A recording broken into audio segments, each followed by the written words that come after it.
Салям алейкум, Авшам на АТР. В студії працює я, Альвіна Сідбулаєва, наші гості Тетяна Даниленко, тележурналістка, телеведуча. Вітаємо вас. І Ігор Киталянець, керівник об'єднання родин політв'язнів. Вітаємо вас. Добрий вечір. Українців політбранців Кремля звозять з різних колоній до Москви. Так припускають правозахисники. Далі цитата із Фейсбуку Вікторії Івлєвої, що опікується нашими бранцями. Як вона сама написала, має приголомшливу новину. Карколомне з Лефортово. Сьогодні вранці з Льошею Боганцевим поїхали навмання в Лефортово, зібравши 5 передачок. Всі передачі взяли. У передачах грудинка, сир, масло, молоко. Але все це повна дурниця в порівнянні з прізвищами людей, якими передали ці продукти. Балух Володимир Григорович, Клих Станіслав Романович, Кольченко Олександр Олександрович, Гриб Павло Ігорович, Карпюк Микола Андронович. Ось ми бачимо 5 прізвищ політбранців.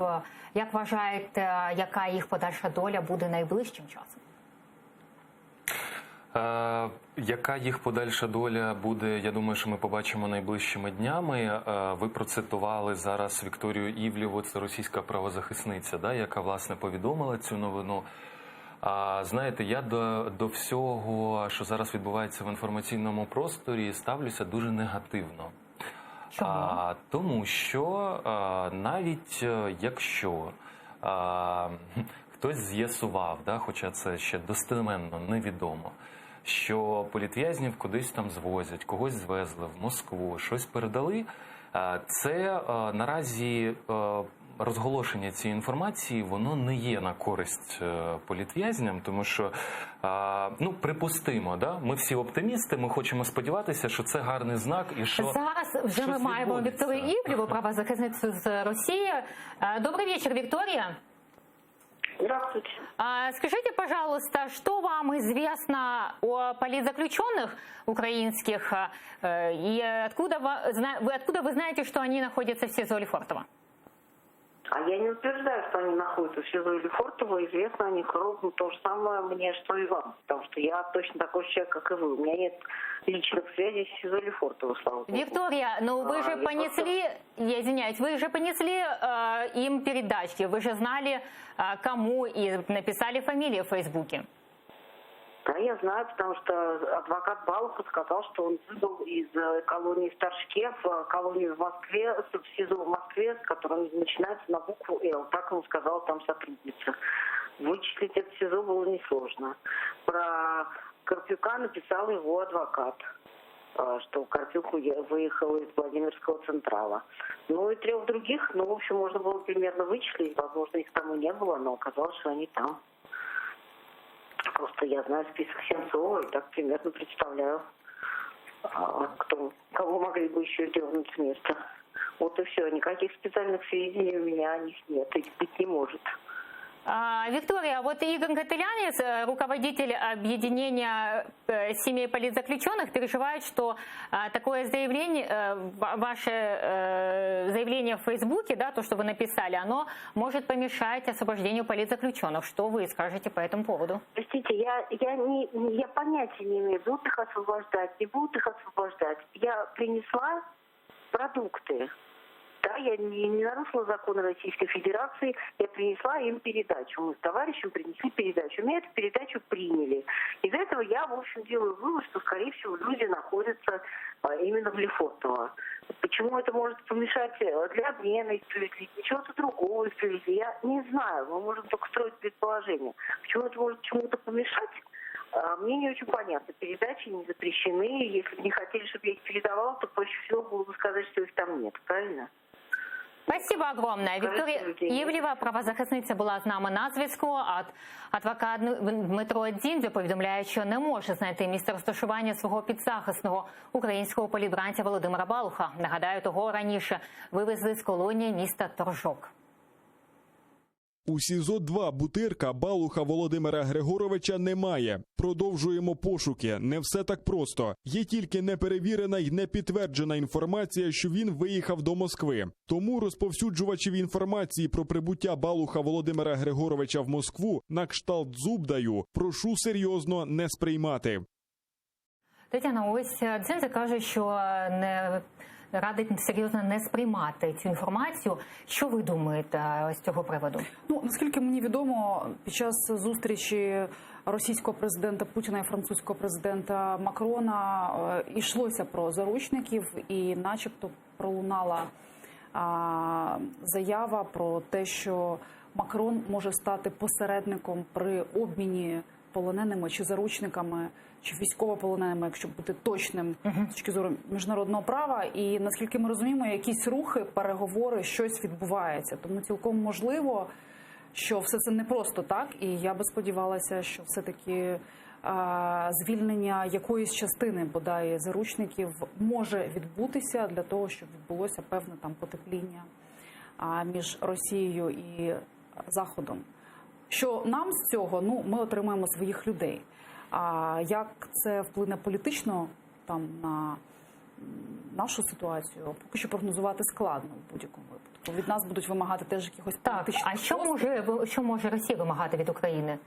Ну, ви розумієте, справа в тому, що взагалі визначення слова заручник – це та людина, яку захоплюють і утримують силоміць для того, щоб домогтися від іншої сторони виконання якихось вимог. Так? І ці вимоги можуть бути політичними, можуть бути матеріальними, якимись ще. Я думаю, що в Росії до нас є великий пакет і великий список вимог, які б вони хотіли, і, як кажуть російською мовою, сленгом «хотілок».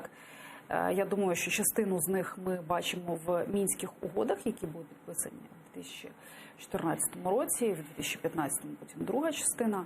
І ми можемо приблизно собі уявляти, про що йдеться. Так? І, очевидно, йтиметься також про те, що Україна видасть тих людей, тих громадян Росії, які утримуються в українських місцях позбавлення волі. І політбранець Кремля Олександр Шумков записав відеозвернення із колонії. Його опублікувала громадське. Відео передав адвокат в'язня. Тому назад забрали в невідомому напрямку, відвезли Вову Балуха. Всім буром ламали голову і ламаємо, куди його повезли. Так, по новинах чув щодо переговорів про обмін. Я вже не перший раз кажу, що надії мало, але все ж таки вони є. Дай Бог, щось буде. Всім в Україні хочу передати вітання і побажання не втрачати надій в краще і самим якомога більше діяти, ставити плани, задачі, їх реалізовувати. І нагадаю, що Олександра Шумкова росіяни викрили та посадили на 4 роки за участь у правому секторі. І, Ігор, як ви вважаєте, як родич політв'язня, що ви вірите в таке, скажімо, звільнення, ймовірність? Так. Ну, ми для того і існуємо в рамках, я маю на увазі, об'єднання родичів, тому що ми не тільки віримо, ми знаємо, що це відбудеться колись. І ми намагаємося робити все, що можемо, задля цього. Але те, що зараз відбувається в інформаційному просторі, я ще раз повторюся. Тобто я дуже поважаю Вікторію Івлєву, яка сьогодні виступала в ефірі. Насправді такі люди, завдяки таким людям, наші політв'язні, які знаходяться в Росії, можуть отримувати медикаменти, їжу і речі, без яких би вони там були просто як тварини, живуть в підвалі. Тобто треба це розуміти, тому я думаю, що Вікторія неправильно трошки зрозуміла, що малося на увазі. А по-друге, навіть якщо ви щось знаєте, ви дізналися, пішли в СІЗО, передали посилку на політв'язня, і там її прийняли, і ви робите такий висновок, що, значить, ця людина там є, не варто робити з цього якийсь інформаційний привід, розганяти там щось в Фейсбуці. Це може нашкодити. І все. Все, що я можу зараз сказати. Тобто вони можуть, політбранців можуть не віддати Україні, так? Ну, розумієте, все, що відбувається і зараз, і відбувалося всі ці роки, це торги. Коли ви підвищуєте ціну, то вам виставляють ціну в інформаційному просторі, то вам в кінці кінців виставляють такі умови, на які ви не можете піти. Тому не завищуйте зараз ціну. Тобто це дійсно, чим більш медійний заручник, тим чим більше є фактів про його приналежність до якихось радикальних організацій чи ще щось, тим менше в нього шансів дійсно вийти на волю. Ми нещодавно, тиждень тому, мали ситуацію з тим, що росіяни просто не віддавали українцям тіло загиблого, тому що він належав до праворадикальної організації. Тому дійсно в цьому потрібно бути обережним, але я думаю, що в великому обміні, про який говорять великі світу цього, я думаю, що тут уже заяви в пресі точно жодного значення мати, я сподіваюся, не будуть, і якісь витоки, тому що йдеться про великий політичний торг, де Україна навіть не є суб'єктом, вона тут є лише об'єктом. А ось тим часом соратник кума Путіна каже, що Медведчука сьогодні займається, кум Путіна каже, що Медведчук займається полоненими. Слухаємо Вадима Рубіновича. Были про пленных, уже все забыли про все. Я не могу вам все секреты раскрывать, но скажу одно. Мы занимаемся этим вопросом. Если вот видите, Медведчука нету сегодня, да? Я не могу вам все секреты рассказать, но он занимается этими вопросами. И может быть так, что мы скоро услышим хорошие новости. И не благодаря, а вопреки.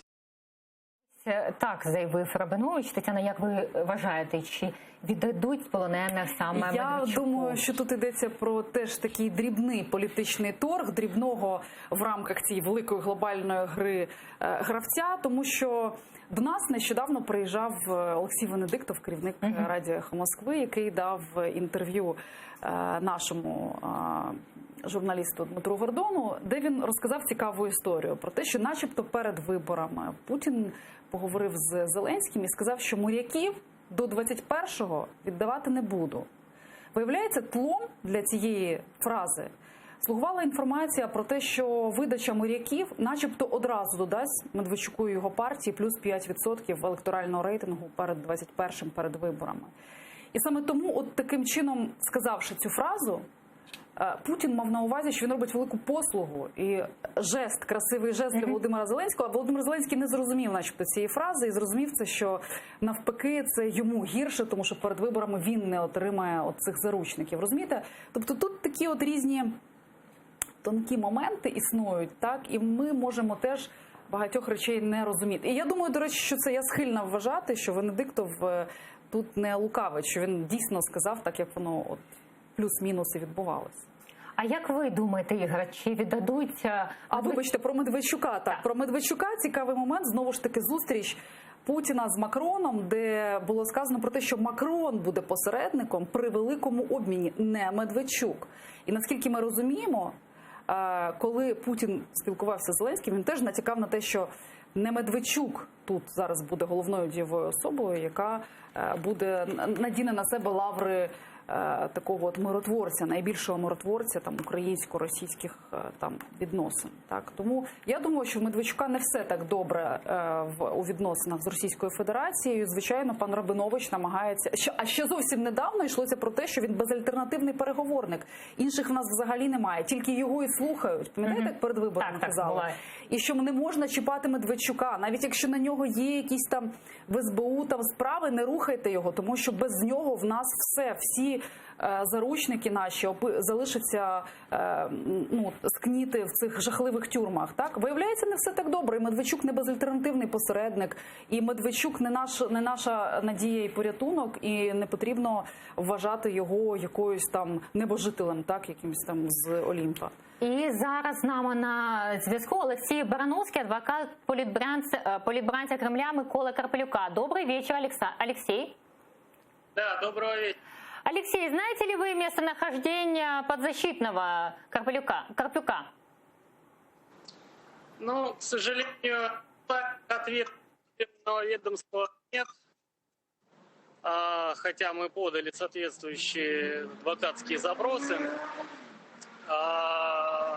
Завтра я на всякий случай съезжу во Владимир, удостовериться, что его там нет, а вдруг есть.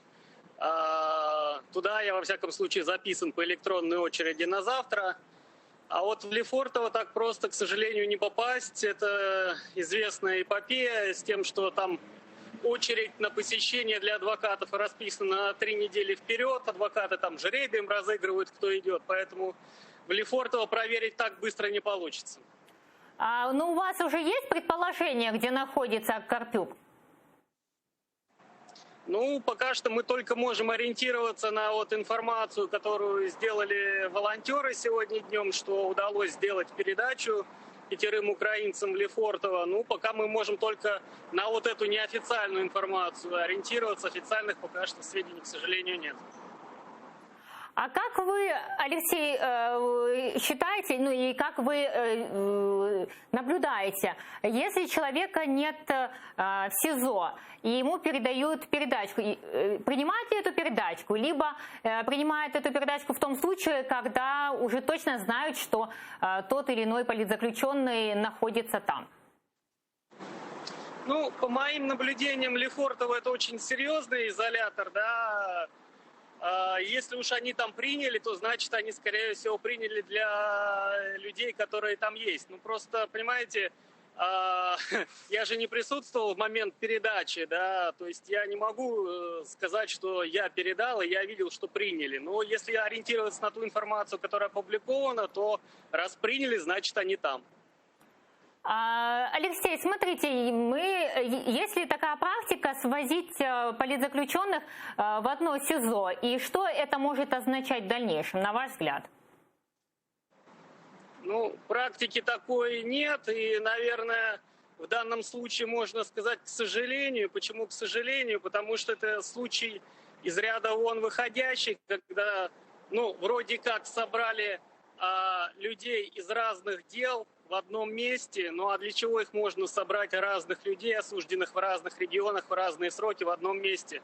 Ну, только для, наверное, какого-то разрешения позитивного этого вопроса, я имею в виду передачу Украине или какого-то иного форму обмена. Я не знаю, как это будет оформлено, но, во всяком случае, определенный оптимизм по этому поводу я лично испытываю.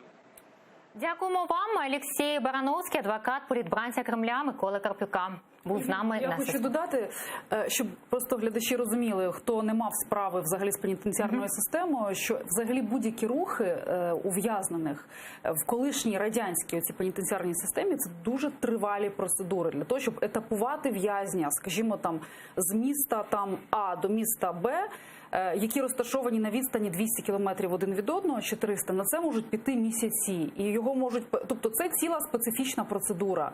І тому, очевидно, йдеться про якесь політичне рішення для того, щоб звести всіх в одне місце і далі вже вирішувати їхню долю. Тому що інакше, ну, інших пояснень бути не може. А СІЗО Лефортово, теж, можливо, хтось не знає, це катівня НКВД з часів Великого терору і донині. Це політична тюрма, де тримають політичних в'язнів переважно. І тих в'язнів, які цінні для режиму, яких вміють там обробляти, яких куди ось Олексій Барановський сказав, що він не може потрапити прямо так зразу в Лефортово. В Лефортово не всі адвокати можуть потрапити, тільки ті адвокати, які співпрацюють якимось чином або з органами, зі спецслужбами, як правило, або там з якихось інших причин, але це обмежене коло адвокатів. І тому в'язні цієї тюрми, як правило, укладають угоди про співпрацю зі специфічними адвокатами, які можуть потрапити туди, тому що туди вхід закритий для сторонніх. А ось справу політбранця Артема Бекірова не переводитимуть до іншого псевдосуду. Так ухвалив фейковий суд у Сімферополі. Послухаємо адвоката Олексія Ладіна. Сьогодні состоялась, скажем, первая промежуточная победа по делу Артема Бекірова. Верховный суд Крыма удовлетворил апелляционную жалобу, и уголовное дело будет рассматриваться не в Краснодеревковском районном суде, как полагал необходимо судья Центрального суда, а именно в Центральном суде. Этот вопрос имеет принципиальное значение, потому что само этапирование в Краснодеревковский районный суд, ВВС и содержание ВВС смертельно опасно для Артема Бекірова. Ось ми бачимо, що серед 5 прізвищ, так, які сьогодні лунають, немає жодної кримськотатарського прізвища. На ваш погляд, чому так? Ну, по-перше, давайте не думати, що ми з вами маємо 100% інформацію таку. Але прізвище є. Всеоб'ємлючу. Чому немає кримсько-татарських прізвищ? Тому що, можливо, серед кримських татар багато тих, хто ще не засуджений, як, наприклад, зараз Артем Бекіров. Ми розуміємо, про якого ви згадували. Ми розуміємо, що Мова йде про звільнення політв'язнів Які лише мають тоді, вироки? коли політв'язні мають вироки. Тобто росіяни вважають, що тоді їм є на що орієнтуватися, якась є ступінь провини там і так далі. І так далі. Ми розуміємо, що все це звичайно фейкові суди і сфабриковані абсолютно справи, але росіяни не віддають тих політв'язнів, по яким немає вироків. Тим паче, друга частина відповіді, ті, хто ув'язнені, вони могли бути, наприклад, доправлені до інших якихось місць, це не обов'язково Москва, але ми всієї інформації не знаємо. Що ви думаєте? Я все-таки думаю, що ваше питання, воно в яблучко, і, скоріш за все, це виокремлення кримського кейсу від інших. І, скоріш за все, це історія про те, що ми готові вести переговори про будь-що, крім Криму. Крим, я маю на увазі, Путін, звичайно, Росія, не ми, а вони, так? Вони не готові вести. Чийгоза Умєрова вже відпускали, тому це, я не думаю, Чийгоза Умєрова – це інша схема. Це це ексклюзивний там теж був президент, там теж була третя сторона, і ви знаєте, що Зеленський не так давно зустрічався з президентом Ердоганом. Так, ми були разом з ним там. Я би не казав, що це питання, воно таке вже неможливе, що ви праві. Просто, що ви сказали щодо вироків, так, кримських татар, я скажу, що ось 18.06 засудили і Айдера Салідінова, Еміля Джемадінова на 12 років, Рустема Ісмаїлова, Абдулаєва на 13 років. Тобто вони мають вироки, я згодна з Тетяною, щодо вони не хочуть розглядати кейси саме кримських татар, і тому Путін – це його така система, так, знущання над українцями і над кримськими татарами. Хоча от хлопець, який записав відеозвернення про Балуха, наш політв'язень, він якраз сказав, що він сидить разом Олександр Шумков. Так, він сидить разом з якраз людьми, засудженими за статтями тероризм і так далі, те, що, як правило, присуджують кримським татарам. Тому, очевидно, вони десь теж все одно всі разом десь перебувають. От бачите, Олександра теж не вивезли, він же не є кримським татаром.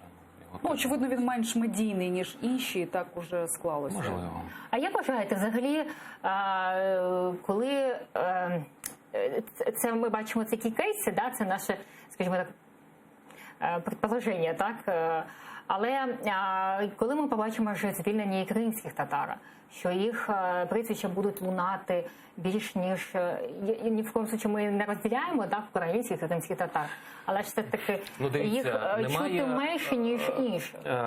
Я чув раніше якісь міфи про те, що існує список на обмін від України, на обмін в лапках, де є окремо список кримських татар, тому що є меджліс, який просуває суто кримських татар і працює суто над звільненням кримських татар. А є список, всіх інших українців з материка. Але ви знаєте, мені здається, це міф, тому що ті списки, з якими, скажімо, до яких дотичні ми, і ті, які ми передавали і будь-яким органам державної влади, які зараз при президенті або від Верховної Ради займаються питаннями звільнення. Там ніколи не було ніякого рейтингу, ніякої дільошки.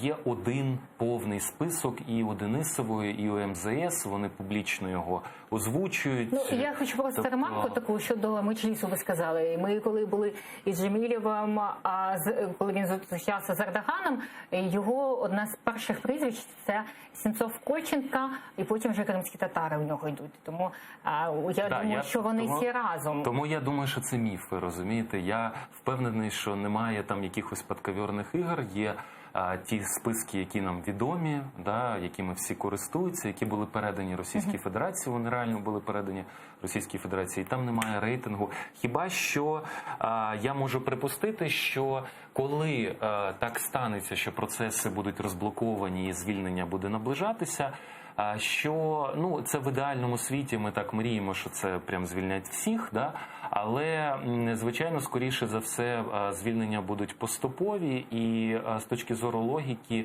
скажімо, перше звільнення, 10 людей, 15, неважливо, було би логічно, якщо б це були люди, в яких найтяжче зі здоров'ям зараз перебувають. Тому, можливо, я можу лише припустити, що може бути така логіка. Одних Росія не звільняє українських бранців, а ось українці їдуть до Росії. Не взяли на Євробачення, поїдемо до Росії на конкурс «Нова хвиля». Сумнозвісний гурт «Анна Марія» їде на музичне змагання до Сочі. Далі принтскрін з офіційної сторінки конкурсу і цитата гурту «Чому вони прямують до Росії».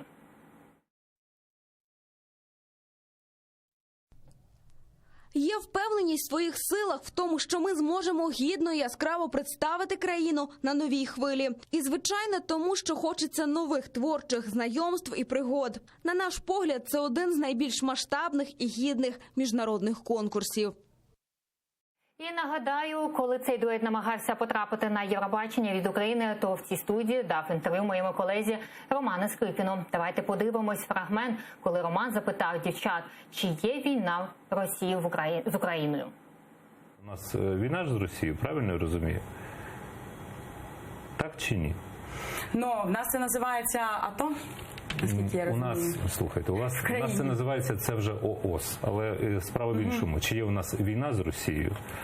А до чого ви це питаєте? Ну, ви, я вам зараз поясню. Я вам поясню обов'язково. Звісно, в мене далі є логічний ланцюжок, який я поставлю врешті-решт питання. Я вас запитую, чи є у нас на сьогоднішній день агресія Російської Федерації проти України і є війна поміж Росією і Україною? Дуже просте питання. Слухайте, ми не є членами секретаріату президенту, щоб відповідати вам на це питання. Ми є музикантами, які роблять свою справу. От ви казали, що ми занурені в політичне життя, ми абсолютно не занурені в політичне життя. Якби ви не були занурені, ви б не ходили на канал Інтер і не виконували певну генеральну політичну лінію цього телеканалу, який, хочу нагадати, пропагує руський мір, який належить людям, які пропагують такі цінності. Ми ж не приймали участь в якомусь телешоу, там, де обговорюються політичні питання. Ми виходили і співали пісню, яка є якби таким вже золотим фондом музичним, яка є дані просто поваги і війна у нас є чи немає? Ви це питання задавайте політикам, а не нам. Ось так вони заявляли на студії. Дівчата будуть представляти Україну, а не себе. І буде Україна попросила їх представляти себе, чи як? Ні, ви просили? Я ні. Я ніде не бачив, щоб Україна якось виступила з заявою, що вона хоче. Але вони їдуть від України. Як взагалі ставитеся ви, Тетяна?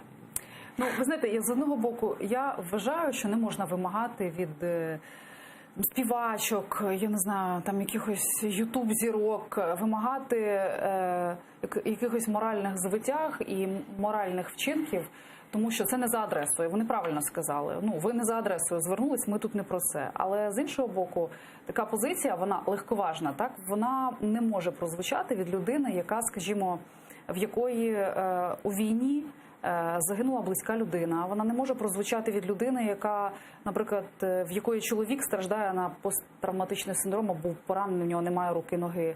Така заява не може пролунати від людини, яка хоч якось стикалася з тим, що зараз відбувається між Україною і Росією. Тобто це така інфантильна легковажність, яку можуть собі співачки, очевидно, такого ж типу дозволити, і ми мусимо до цього ставитися.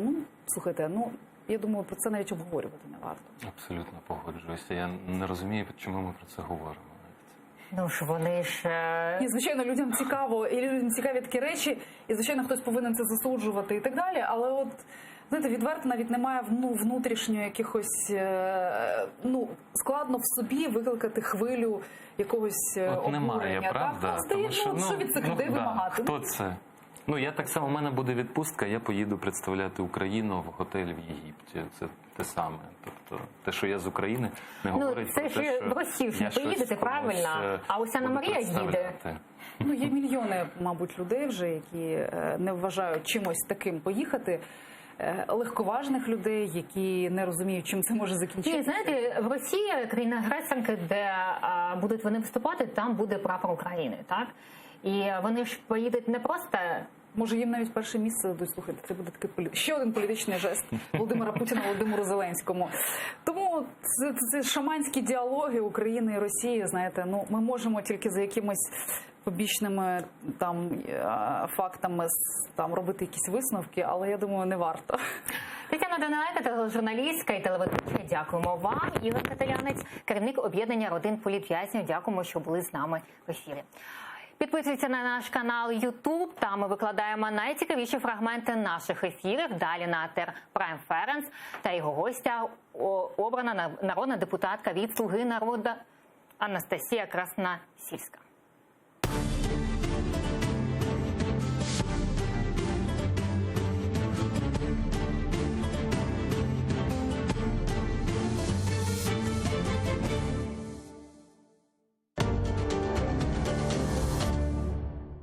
Мы разработали очень страшную штуку. Натуральные овощи без пестицидов.